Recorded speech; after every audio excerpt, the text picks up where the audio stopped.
Te damos gracias, Señor, en esta hora, Padre, en el nombre de nuestro Señor Jesucristo. Gracias, Señor. Gracias por permitirnos, Señor, un día más estar delante de tu presencia y hablar de tu palabra, Señor. Nuevamente pedimos, Señor, la dirección de tu Santo Espíritu, Padre, sabiendo que nosotros somos inútiles, Señor. Solamente tú, Señor, eres el único, Señor, que puede darnos la sabiduría, Señor, para poder entender, Señor, tu palabra de acuerdo, Señor, a lo espiritual, Señor. Danos sabiduría en el nombre de Cristo Jesús para todos aquellos también, Señor, que han de escuchar esta palabra, Padre. Muchas gracias, Señor. Amén. Hoy vamos a hablar de la salvación del hombre caído. En Romanos 8:3 dice: lo que la ley no pudo hacer por cuanto era débil por la carne, esta representa la verdadera condición de la persona moral, la cual es parte de los hombres carnales. Quizás un hombre carnal desean sinceramente guardar la ley, pero son de carne, es decir, son débiles. Ellos quieren guardar la ley, pero no pueden guardar la ley, menos toda la ley. Este tipo de personas están en cierta categoría, pero también hay otra categoría de hombres que no guardan la ley de Dios en lo más mínimo. La mente de ellos está puesta en la carne, la cual es enemistad contra Dios, porque no se sujeta a la ley de Dios ni tampoco puede. Vamos a leer Romanos capítulo 8 en el verso 7. Romanos capítulo 8 en el verso 7 dice: por cuanto la mente puesta en la carne es enemistad contra Dios, porque no se sujeta a la ley de Dios ni tampoco puede. Sin embargo, la ley declara que el que guarda la ley vive por la ley, y el que no la guarda será condenado a la perdición. Ahora, la pregunta es: ¿qué tanto de la ley debe guardarse? La respuesta es toda la ley. Porque cualquiera que guarda toda la ley, pero tropieza en un solo punto, se hace culpable de todo. Santiago capítulo 2, en el verso 10, dice: porque cualquiera que guarda toda la ley, pero tropieza en un solo punto, se hace culpable de todo. Si alguien quiere guardar la ley, debe guardar toda la ley. Toda. Ya que por las obras de la ley ninguna carne será justificada delante de él, porque por medio de la ley es el conocimiento del pecado. Romanos capítulo 8, este pasaje es muy importante que vamos a ver. Dice que por medio de la ley es el conocimiento al pecado. Es Romanos capítulo 3 en el verso 20. Dice: ya que por las obras de la ley ninguna carne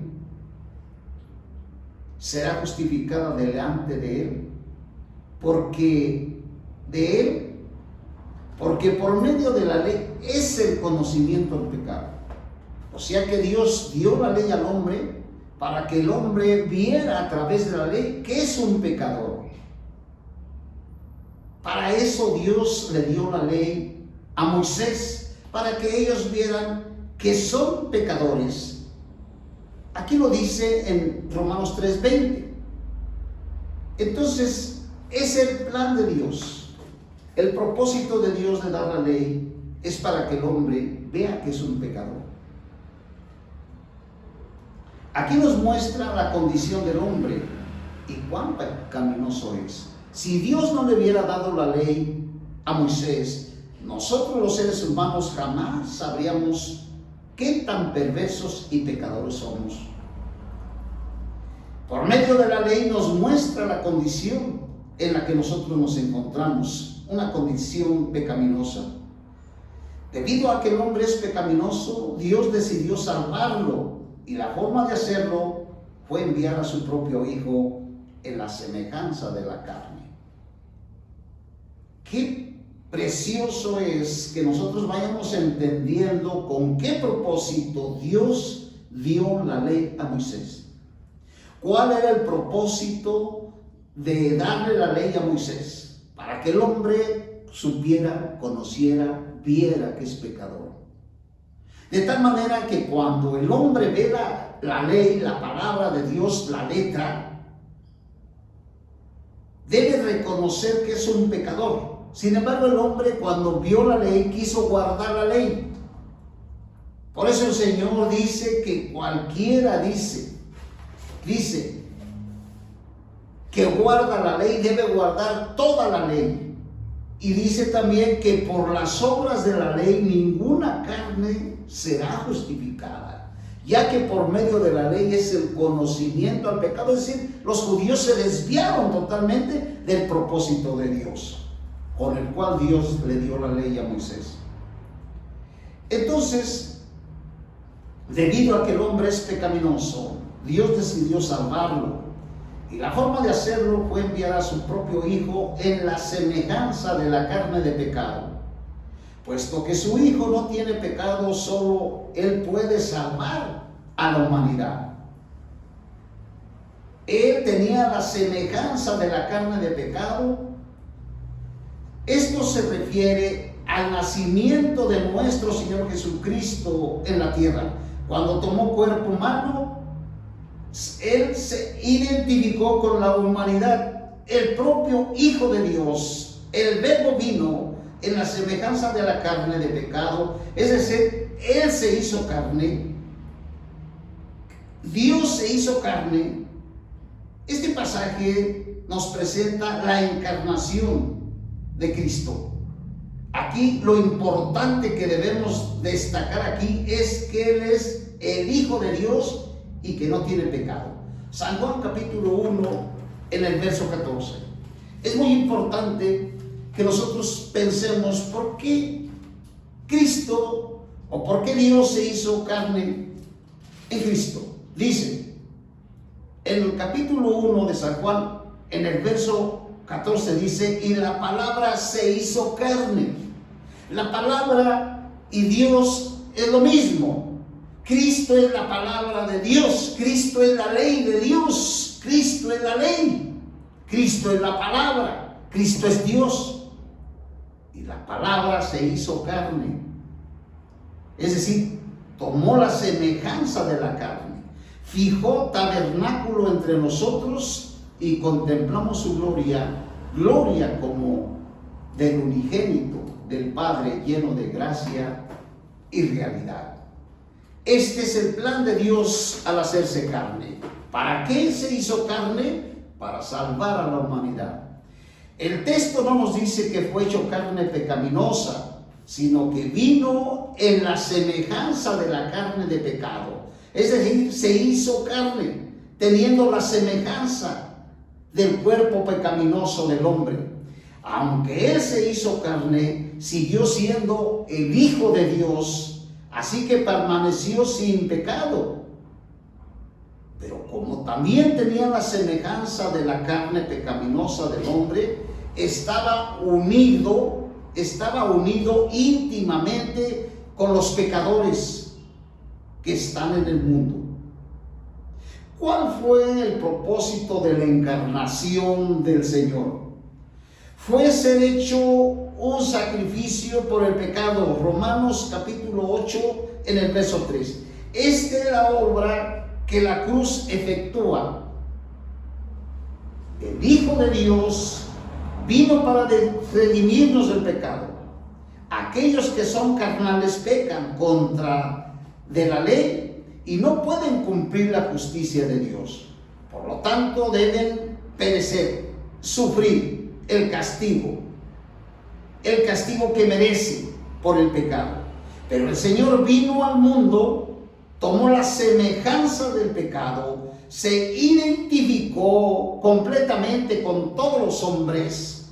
Esto es muy importante, que tenemos que ir viendo cómo fue que el Señor fue a la cruz y cómo fue que salvó a la humanidad. Él se hizo carne para tener una identificación con el hombre pecador, con el hombre carnal. Así que cuando murió en la cruz, todos los hombres carnales fueron juzgados en él, como si hubieran recibido el castigo por sus pecados. Él no tenía pecado y por ende no tenía que recibir este castigo. Pero cuando él recibió ese castigo, tenía la semejanza de la carne de pecado. Por consiguiente, como cabeza de un nuevo linaje, Cristo, al sufrir el castigo en sí mismo y salvando a todos los pecadores, resolvió el problema del castigo del hombre carnal, que debía recibir el castigo. Pero ahora tiene en Cristo un perdón de pecados, porque Cristo vino a hacer un sacrificio por el pecado. A eso vino Cristo, a morir por el pecado. Tenía que hacerse carne, a la semejanza de la carne, para ser juzgado. El pecado es su carne. Ahora hay una pregunta. ¿Qué va a suceder con la carne que está llena de pecado? ¿Qué va a suceder? Aquí tenemos que notar algo muy importante. Él condenó el pecado en la carne. Fue por causa del pecado que él murió. Así que Dios, al que no tenía pecado, lo hizo pecado por nosotros. Cuando el Señor Jesús murió en la carne, cuando él murió en la carne, vamos a leer Primera de Pedro en el capítulo 3, en el verso 18. Primera de Pedro, capítulo 3, en el verso 18. Qué importante que pongamos atención. ¿Cuál fue el motivo de que el Señor se hizo carne? Dice en Primera de Pedro, en el capítulo 3, en el verso 18, porque también Cristo padeció una sola vez por los pecados, el justo por los injustos, para llevarnos a Dios, siendo muerto en la carne, pero vivificado en el Espíritu. Cuando Cristo murió, murió en la carne, murió en la carne, pero vivificado en el Espíritu. Qué importante. Cuando murió en la carne, los pecados que cargó en la carne fueron crucificados con él.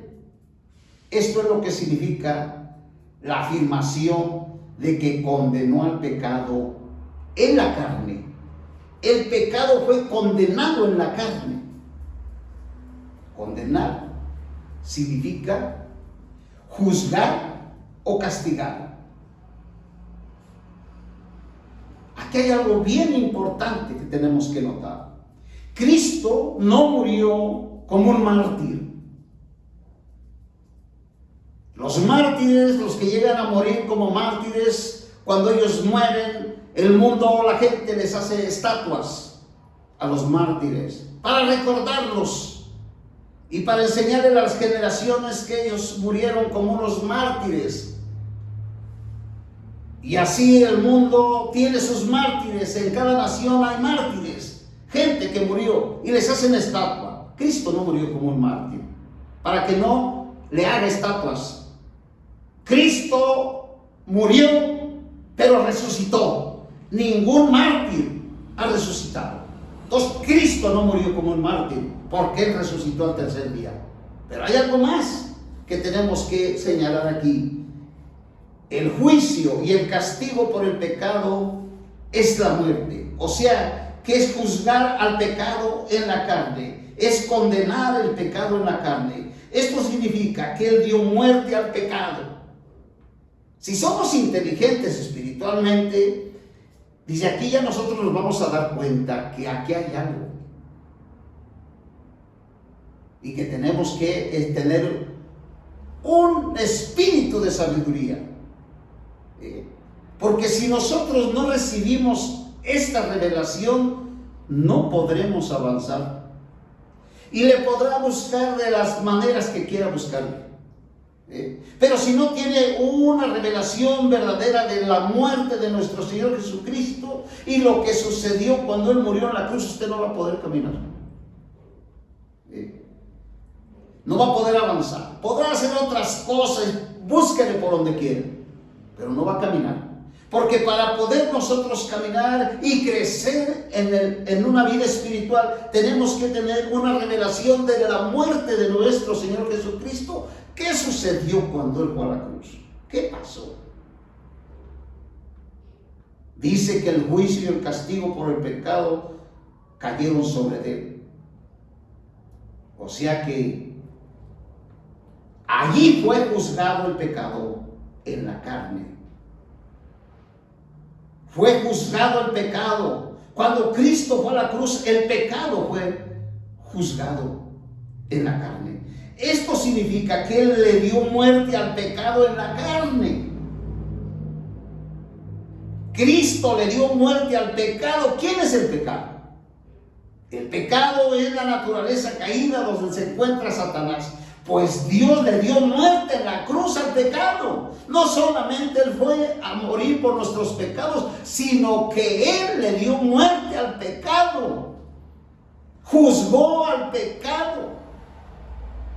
Si nosotros tenemos una revelación, ahora podemos darnos cuenta lo que sucedió verdaderamente en la cruz. Por lo tanto, se puede ver que cuando el Señor Jesús murió, no solo murió como un sacrificio por el pecado, sufriendo el castigo en lugar del hombre, sino que también trajo el castigo al pecado. Esto es lo que nosotros a veces y muchos de nosotros no podemos entender. Parece que el diablo había triunfado al llevar al Señor a la cruz, al amotinar tanta gente en contra del Señor y llevarlo a la cruz. Pero allí fue donde estuvo la derrota para Satanás en la cruz. Satanás fue derrotado, porque Cristo no solamente murió como un sacrificio por el pecado, sino que castigó el pecado y lo condenó. Sino que también trajo el castigo al pecado, así como el pecado fue condenado en el cuerpo del Señor cuando Él murió. Asimismo el pecado es condenado en la carne del creyente que está unido a la muerte del Señor, y el pecado ya no tiene poder para hacerle daño. ¿Se da cuenta? Lo que sucedió en la cruz. Si nosotros verdaderamente buscamos al Señor y queremos ser libres totalmente del pecado y de la carne, tenemos primero que darnos cuenta de lo que sucedió en la cruz. El pecado fue condenado. El Señor le dio muerte al pecado. El pecado ya no tiene poder. Ya no tiene poder sobre nosotros. Cuando nosotros veamos esto, entonces nosotros vamos a tener una luz y vamos a saber que ese pecado, que ya como creyente nos está molestando, ya fue derrotado. Por eso dice Romanos capítulo, en Romanos capítulo 6, vamos a ver Romanos en el capítulo 6, y aquí nos vamos a dar cuenta de un hecho. Dice, verso 6, sabiendo esto, que nuestro viejo hombre fue crucificado, nuestro viejo hombre, nuestra naturaleza, el pecado, fue crucificado juntamente con Él, para que el cuerpo de pecado sea anulado. Así que no sirvamos más al pecado como esclavos. El pecado ya no nos puede esclavizar. El pecado ya fue crucificado.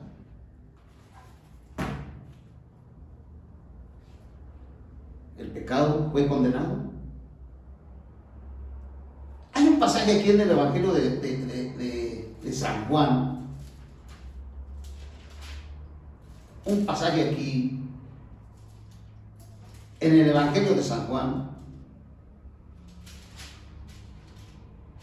Dice en el verso 11: a los suyos vino, los suyos no lo recibieron, mas a los que le recibieron, a los que creen en su nombre, les dio autoridad de ser hechos hijos de Dios, los cuales no son engendrados ni de voluntad de carne, ni de voluntad de varón, sino de Dios.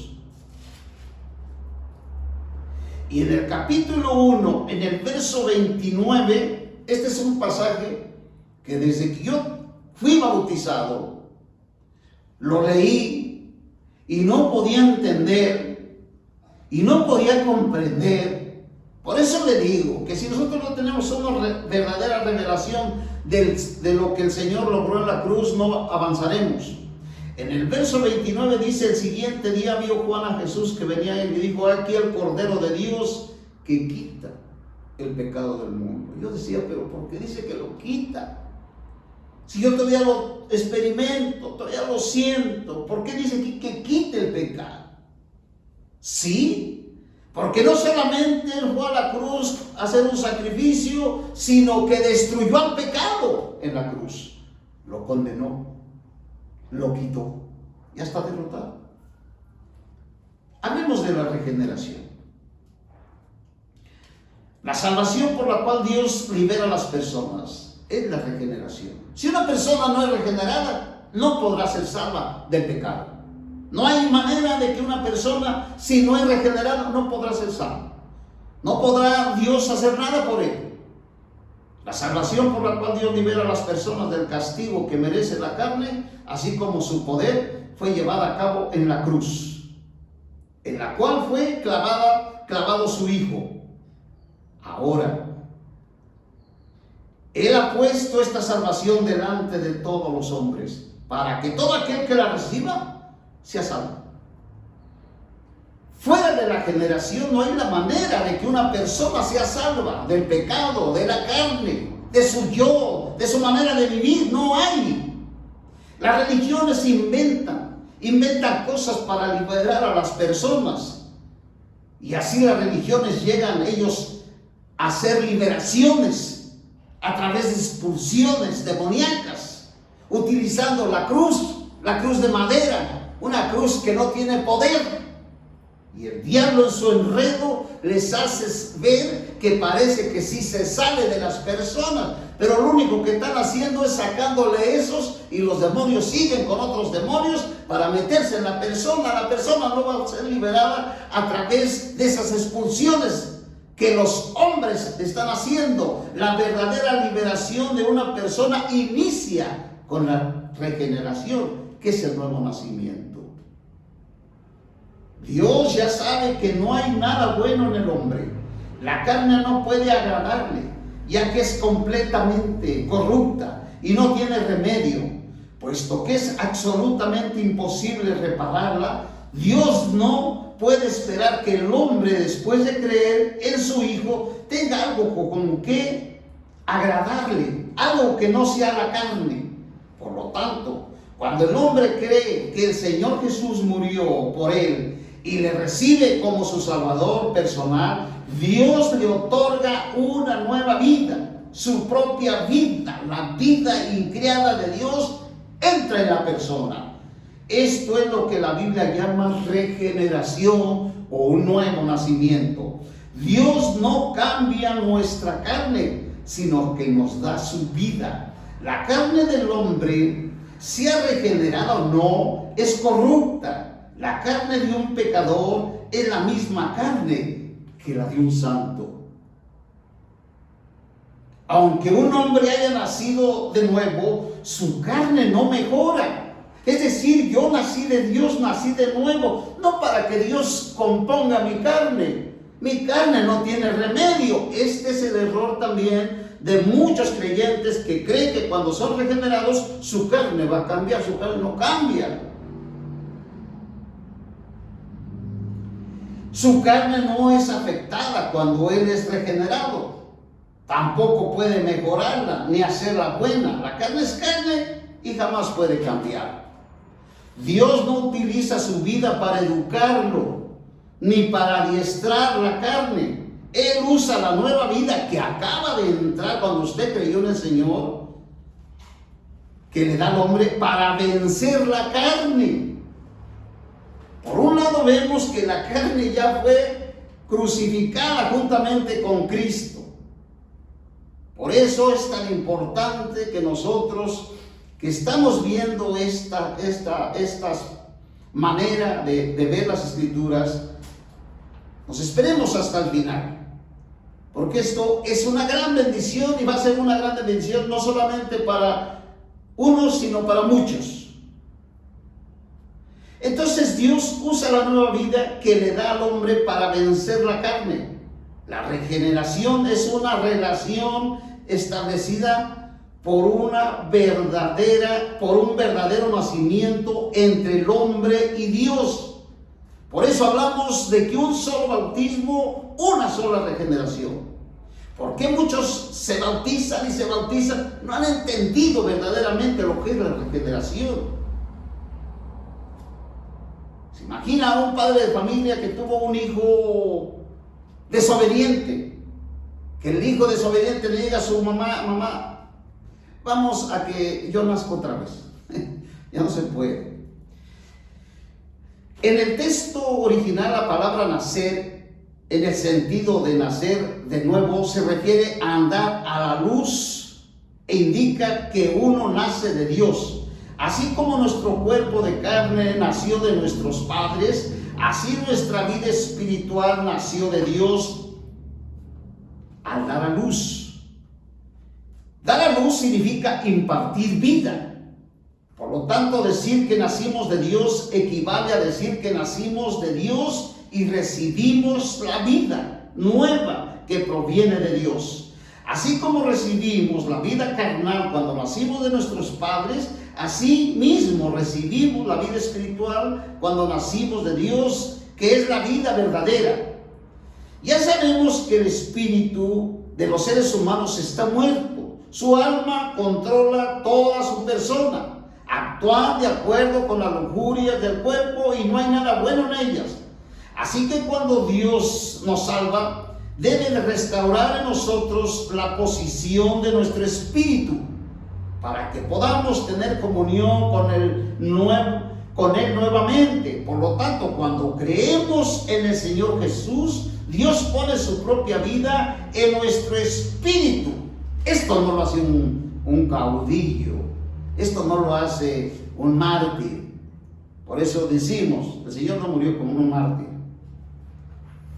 Le han hecho muchas estatuas a nuestro Señor Jesucristo y hacen que la gente las cargue y se persiguen. Esas estatuas no son Cristo, no son el verdadero Señor.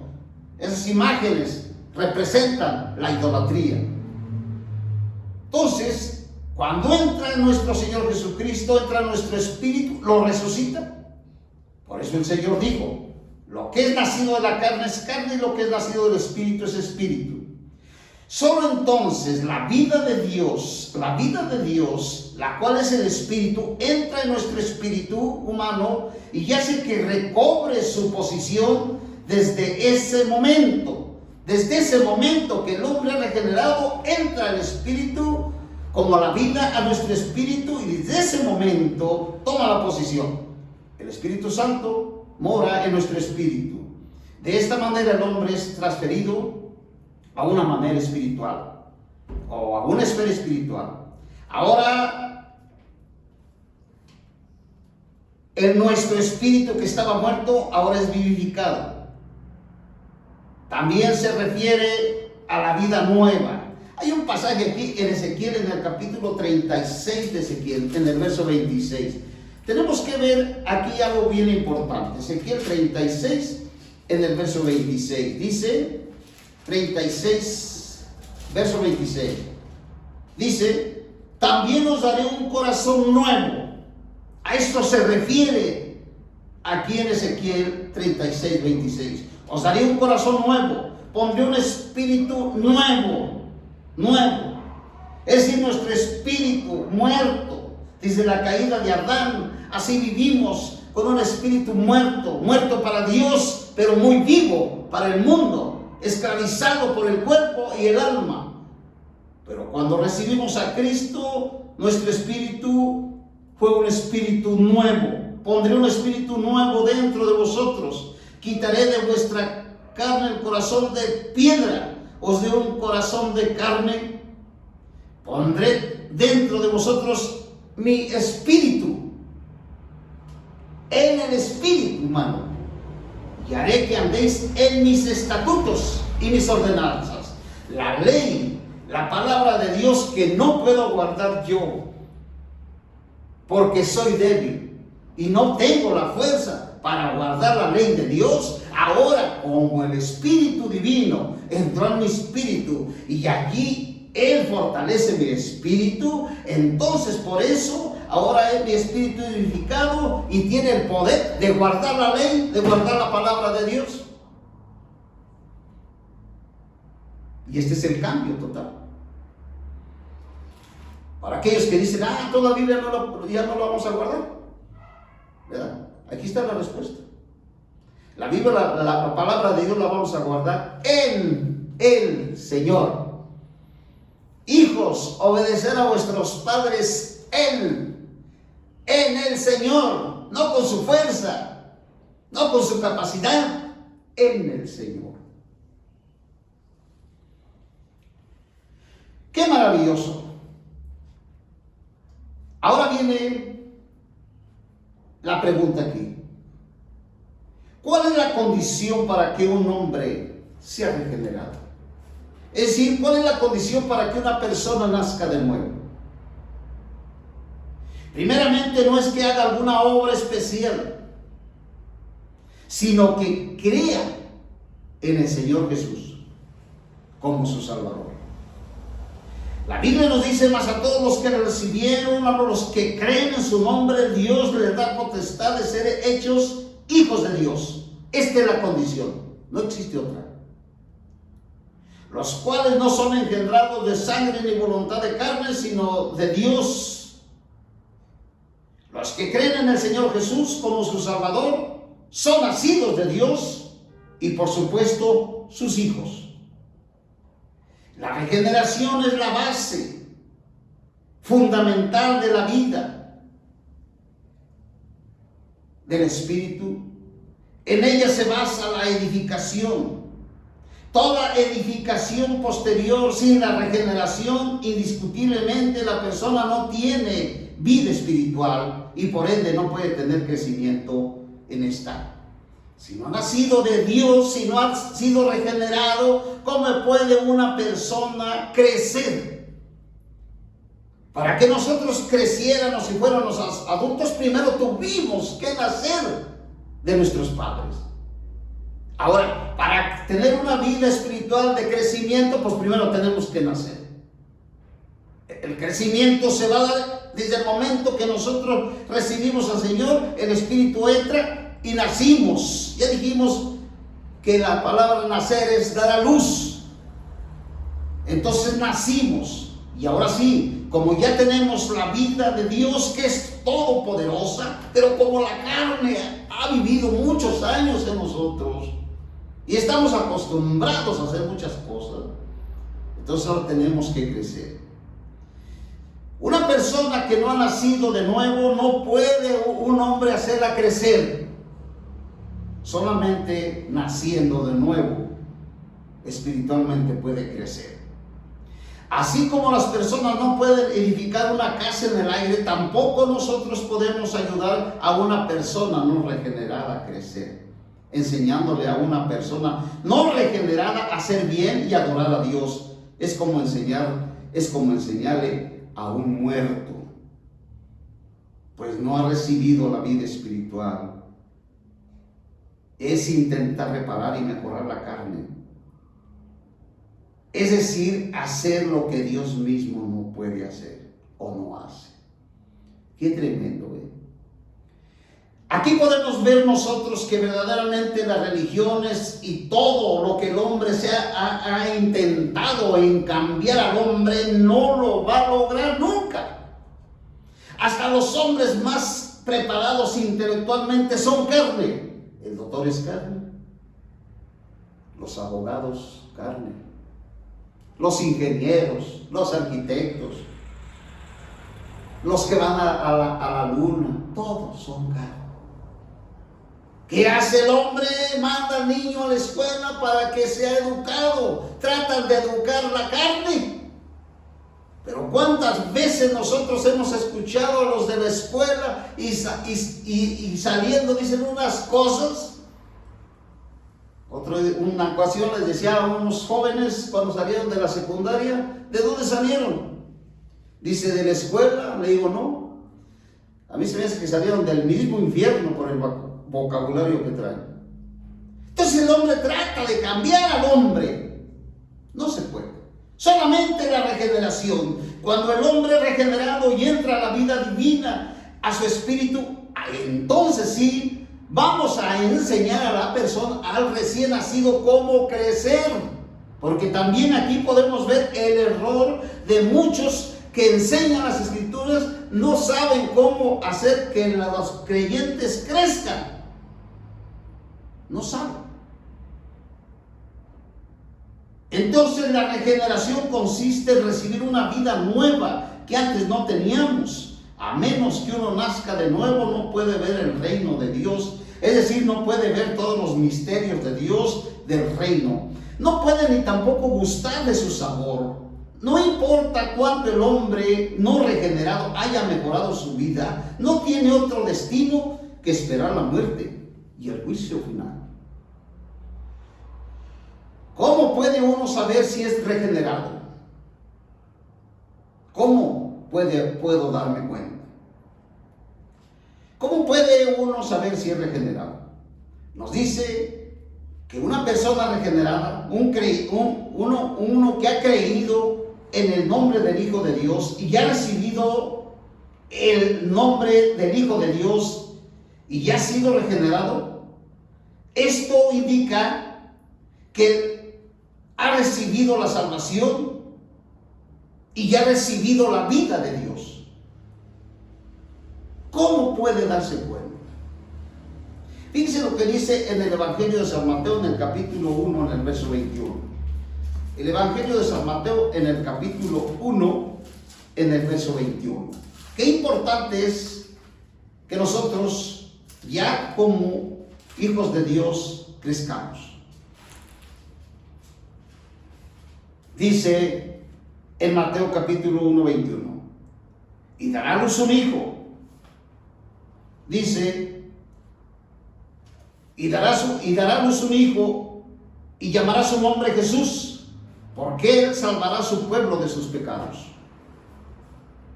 Creer en el nombre del Hijo de Dios es creer que Él es el que nos salva de los pecados, el que murió en la cruz por nuestros pecados para librarnos del castigo y del poder del pecado. Recibirle como nuestro Salvador.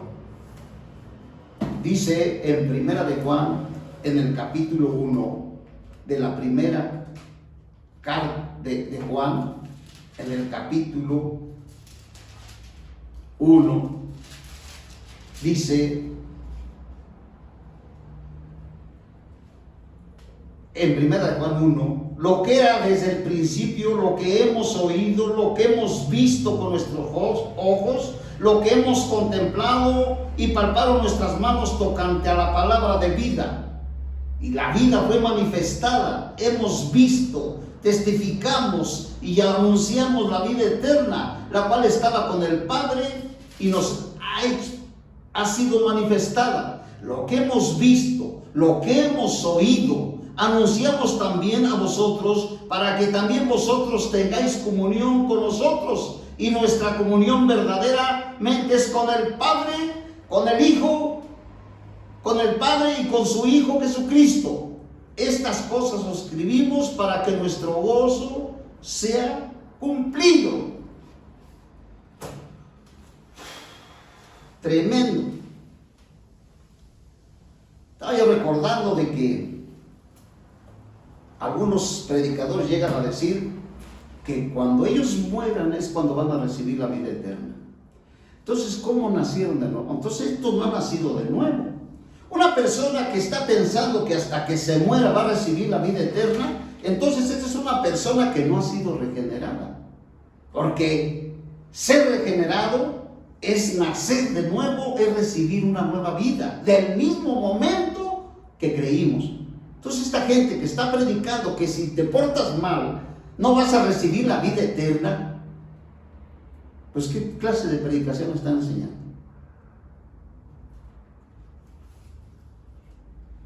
Ahora vemos las condiciones que el hombre pone para que un hombre sea regenerado,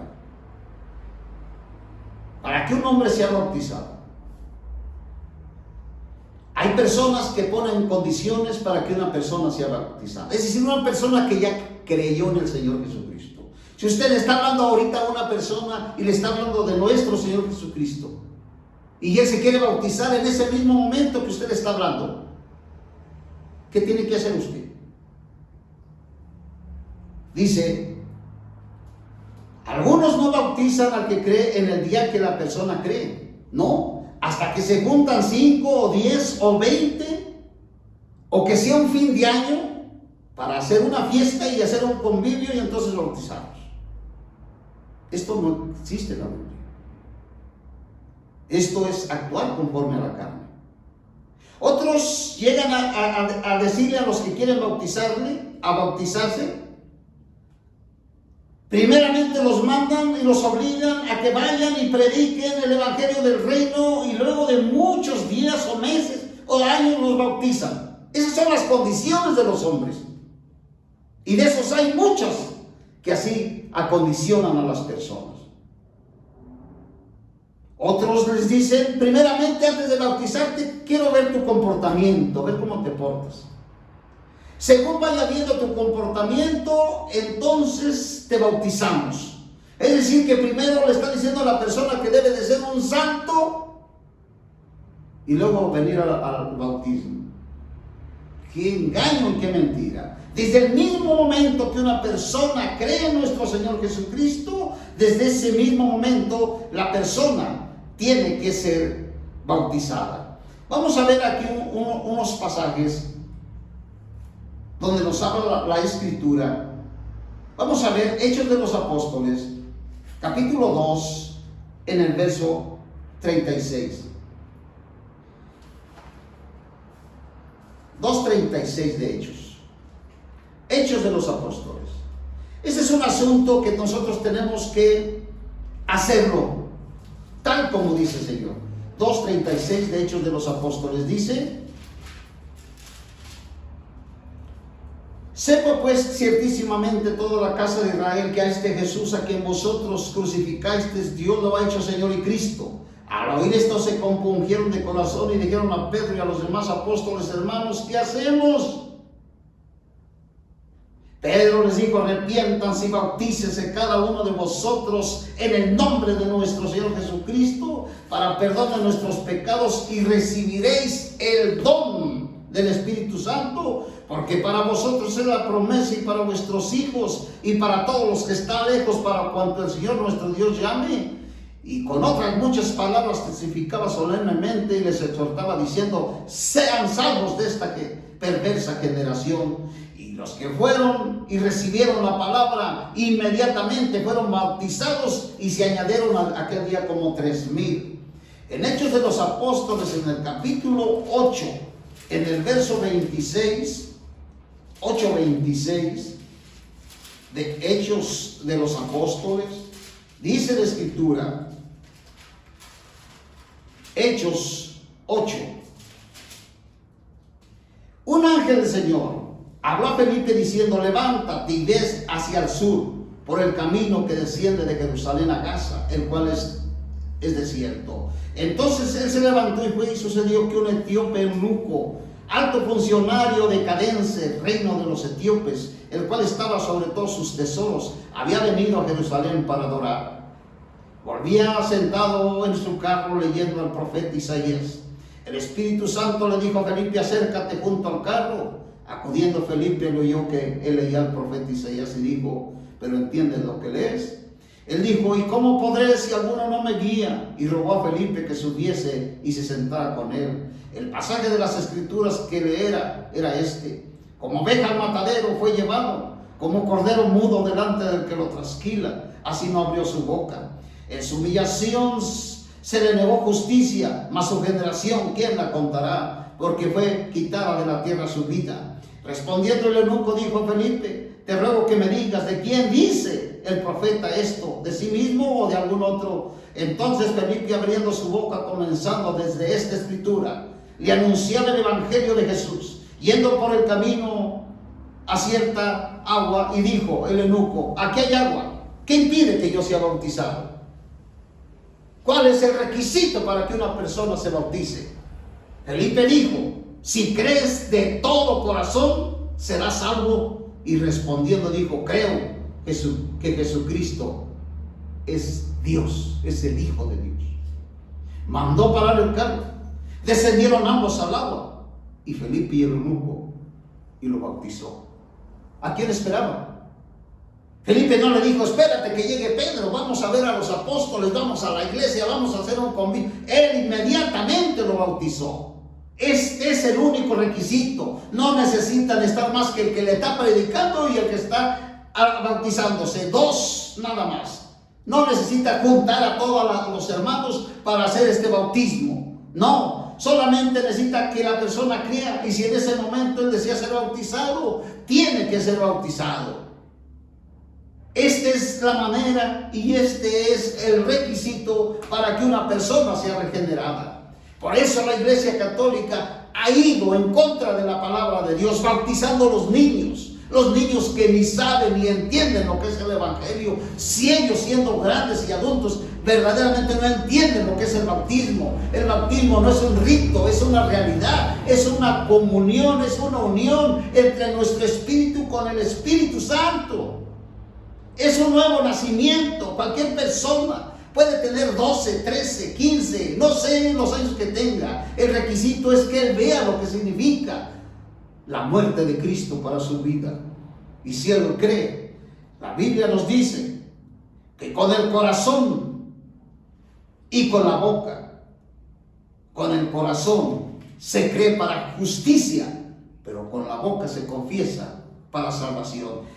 La regeneración es la única forma en que Dios puede ayudar a una persona. Si una persona no es regenerada, seguirá siendo. Y aquí hay algo muy importante.